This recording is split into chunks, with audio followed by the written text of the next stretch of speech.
The world was reduced to the hum of the reactor, the stale taste of recycled air, and the flickering red glow of the cockpit. Outside the panoramic screen of her Type 82 Zirkaku, the world was ending. The once vibrant coastline of Colombo was a graveyard of shattered palm trees and churned, blackened earth. The skeletons of other tactical surface fighters, friends, comrades, lay where they had fallen, their silent forms half buried in the muck. Major Anjali, aged Wijeratne, tightened her grip on the control sticks, her knuckles white.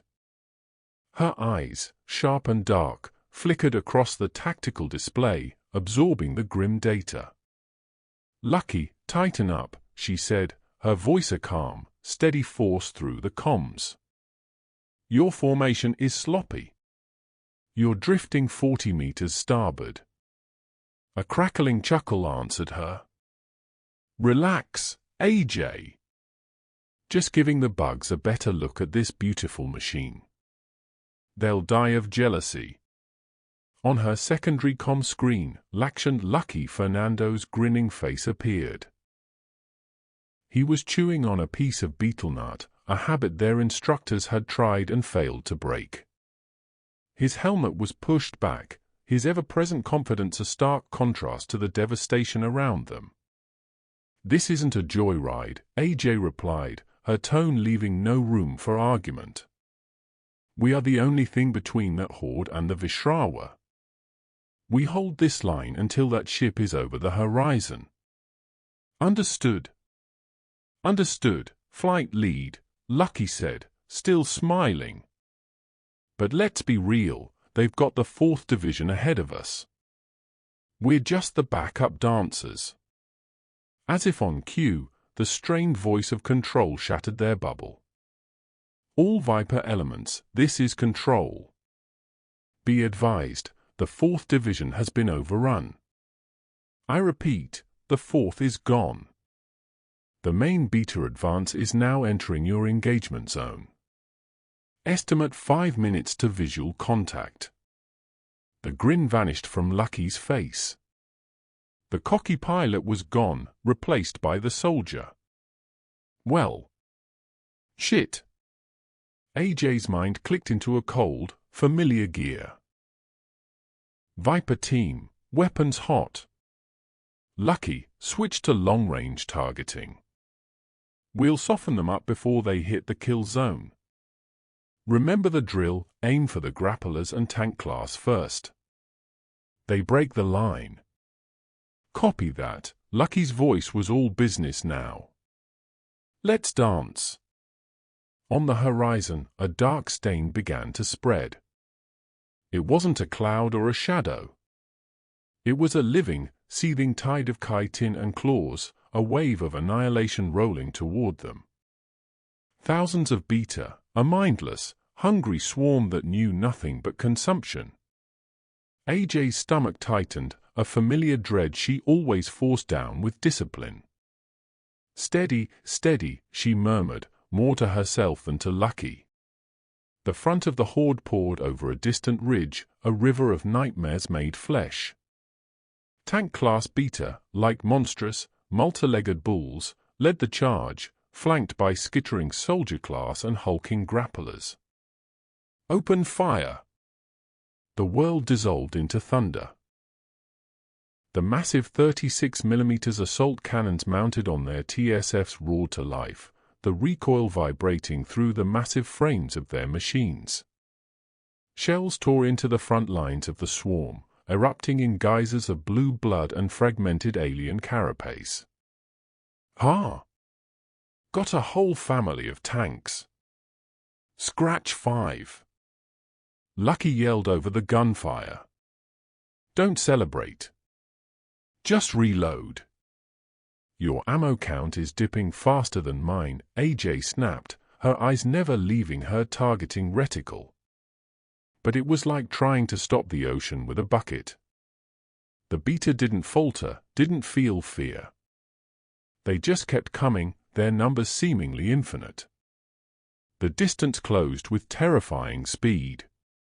"Cannons are ineffective at this density," AJ announced. Switching to close combat. Viper 2, on me. With synchronized hydraulic hisses, both TSFs dropped their heavy cannons. Their right arms reached back, drawing the long, sleek forms of their monomolecular blades. The weapons glinted wickedly in the smoky light. The lead beater, a swarm of agile soldier class, leaped towards them, claws extended. Engage! The two humanoid giants leaped forward to meet the charge. The world became a violent ballet of steel and alien flesh. AJ moved with a lethal, precise grace, her blade a silver arc that cleaved through two soldier class in one swing. She pivoted, using her jump units to boost sideways, and delivered a devastating kick that sent a grappler class tumbling into a cluster of its own kind. Lucky was a brawler. He fought with brutal, powerful swings, decapitating a tank class with a roar of effort. But his aggression left him exposed. A soldier class latched onto his TSF's leg, its claws screeching against the armor. "Get off," he grunted, trying to shake it loose. "Lucky, you're left." AJ's voice was sharp. She fired her jump units, boosting towards him in a flash. Her blade lanced out, impaling the creature on his leg and yanking it off. "You're burning too much jump unit fuel." "Watch your positioning," she admonished. "Sorry," he replied, breathless. "They're just everywhere." The voice of control cut through, more desperate than before. Viper 1, be advised. A Lakshan-class strain has been detected. It's hanging back, directing the swarm. It's the brain. You must take it out. AJ's blood ran cold. A Lux? The commander strain. Taking one out was a legendary, often posthumous, achievement. A Lux? That's a suicide run. It'll be guarded by 100 Fault class. So.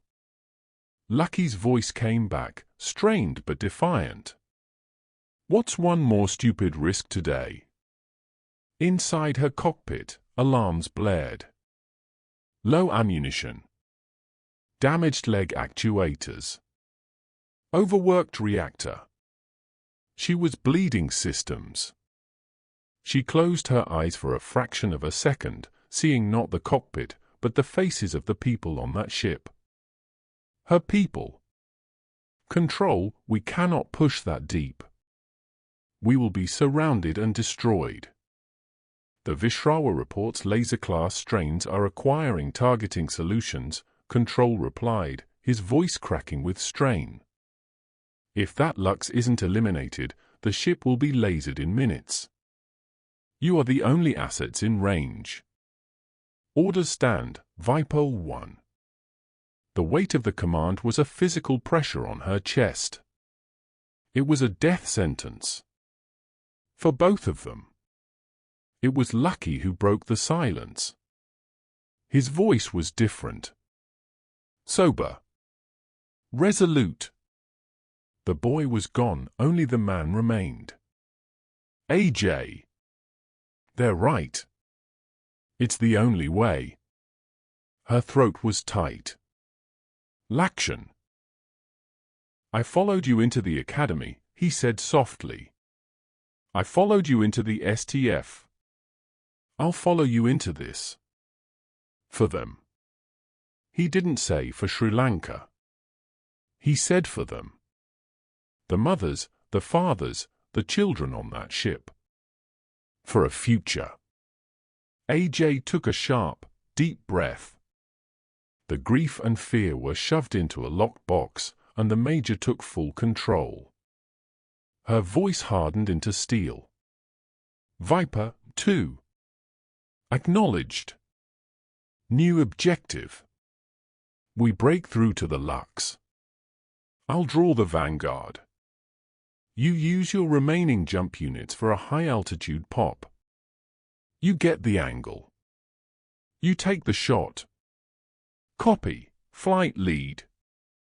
There was a pause, filled only with the static of the comm and the distant screech of Beta. It's been an honor, AJ. Tears welled in her eyes, but her voice never wavered. The honor is mine, Lucky. Now, let's go. Without another word, Viper 1 rocketed forward. AJ unleashed her remaining cannon rounds in a furious, reckless barrage, aiming for the densest part of the swarm. Come on. Look at me. She screamed, a defiant beacon in a metal titan. Every Beta in the vicinity turned its attention to her. She was swarmed in seconds. Claws tore at her armor. A wrenching impact and a shower of sparks told her her left arm was disabled. Pain feedback shot through her neural interface, and she cried out, gritting her teeth. High above, Viper 2 ascended. Lucky's TSF hovered for a precious, vulnerable moment. I have visual. I see the ugly bastard. Targeting, his voice was a focused whisper. Any day now, Lucky. AJ grunted, wrestling her crippled machine against a dozen clinging horrors. Almost. Got it. Firing. A streak of missiles lanced down from Viper 2, screaming towards the distant, pulsating form of the Lakshan class. But then AJ saw it. A flicker of movement on her peripheral scanner. A laser-class strain, hidden amongst the ruins, adjusting its aim. Not at the ship. Not at her. At the high, stationary target. At Lucky. Lucky! Evade! Laser-class bearing 90 degrees, she screamed, her voice raw with terror. It was too late. A beam of pure, incandescent energy sliced through the sky with silent, horrifying finality. It sheared clean through the torso of Viper 2.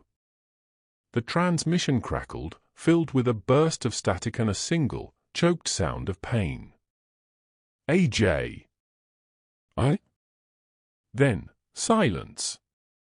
Viper 2 exploded. A brief, silent sun blossomed in the upper atmosphere, a funeral pyre for her best friend. But his missiles, true to their purpose, continued their arc. They struck home.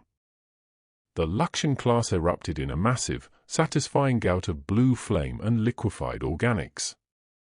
The effect was instantaneous. The Beta swarm below faltered. Their coordinated advance broke down into a disorganized, confused mob. Inside her cockpit, AJ was silent.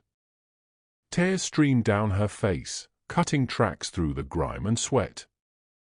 The only sounds were the relentless blare of damage alarms and the mindless screeches of the leaderless Beta. She stared at the empty sky where the fireball had already faded, taking half her soul with it. Viper 1, Control's voice was quiet, solemn. Control confirms. Lakshan class destroyed. The Wijeratne is safe. You did it, Major. She didn't answer. She couldn't. Her eyes dropped to her control panel. A forest of red lights greeted her. Jump unit fuel critical. 120mm rounds, 3, assault cannon, offline. She was crippled. Surrounded. There was no extraction. No miracle. She took a deep, shuddering breath that sounded more like a sob. With her one working hand, she flicked a switch, opening a general broadcast channel to the retreating ship. Her voice, when it came, was raw but clear, devoid of the military stiffness, filled only with a profound, weary finality. To the Wijeratne, this is Major Anjali Wijeratne of the Sri Lankan Special Task Force. The path is clear. Your course is clear. Go. Find a new home. Tell them we held the line. She closed the channel. The silence that followed was heavier than any explosion. She gripped her control sticks one last time. Her remaining hand closed around the trigger for her last weapon. On her view screen, the tiny speck of the Wijeratne, carrying the future, disappeared into the glare of the setting sun. The disorganized, but still vast, horde of Beta began to close in on her stationary TSF, a circle of claws and teeth tightening around a lone, defiant statue. She whispered into the silence of her cockpit, a childhood pledge they had recited together under a gentler sun. We protect our soil. Her TSF, Viper 1, raised its monomolecular blade in a final, silent salute against the dying light, as the swarm descended and the world went dark.